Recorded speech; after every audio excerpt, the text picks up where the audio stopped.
I'm Dr. Bob Wood.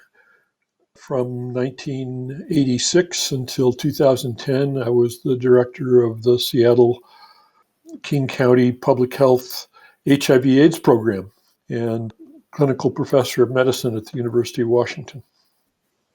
The current coronavirus pandemic has reawakened many of the earlier thoughts that generated during my tenure involved in AIDS.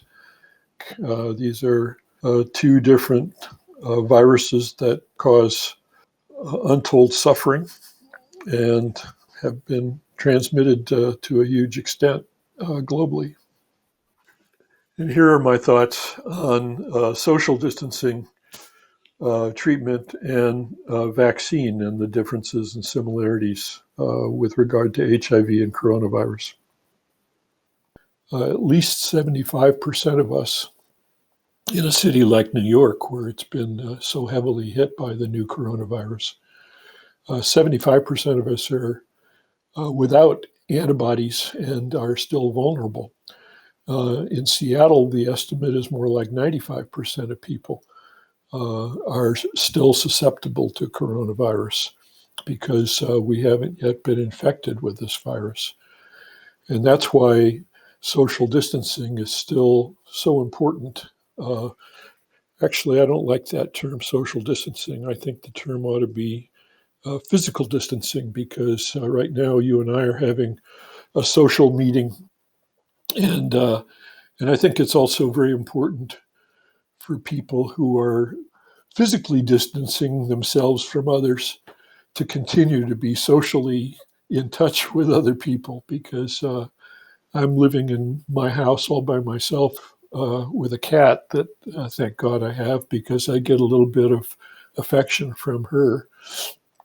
But otherwise, I'm kind of bored and not, able to hug anybody or even shake hands with somebody. For HIV, there is now effective treatment that doesn't eliminate the virus, but it keeps HIV pretty much under control. And there's not just one, there are many different treatments. So if people fail on one, many of them have options for different kinds of treatments. But we're not really sure if there's any effective treatment for the new coronavirus at this point. People are checking out various kinds of drugs, and yet there's really no evidence of effectiveness of any of these drugs at this point. Now, since I have HIV, I've reduced my T cell count down below 200 at one point in my life, back in whatever year it was that the Twin Towers in New York City went down, '01.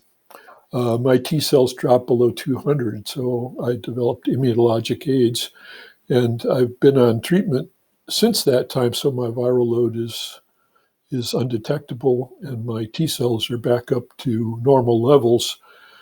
But that doesn't assure me that I don't have some gaps somewhere in my immune system, because it's not just one system, it's a bunch of different elements. And people who get HIV sometimes don't get all those elements back. These viruses that cause flu, and coronavirus is one of them,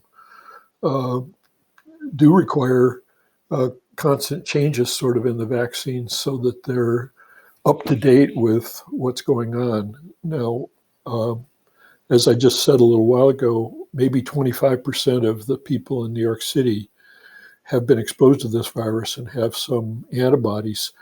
And people who've recovered from the virus and get wheeled out of intensive care units and out of the hospital presumably developed enough antibodies to bring their infection under control. So I think there's some hope that vaccines will be effective in the short run. But how long that will last, and whether the coronavirus will mutate and make itself immune to those vaccines, I don't think we have a clue yet. Everybody's estimating there's going to be at least a year, maybe 18 months before we can do all the testing that's needed to make sure that vaccines are safe and effective.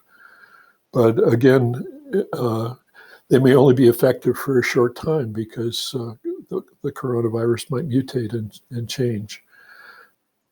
We developed way back in my early career a vaccine for hepatitis B. Even 20 years later, even the highest risk people for hepatitis B had not been vaccinated.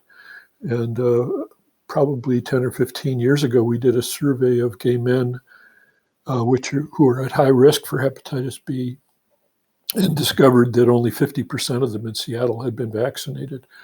So we could get a vaccine for coronavirus, and it might be very slow to be adopted by the general population.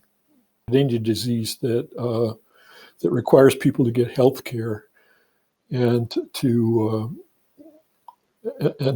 get treatment when we don't have a healthcare system that works 100% for everybody, always puts people in minority groups at great risk. No, but I think most people are hoping that in the summer people can kind of get back to normal, but I don't think that's going to happen.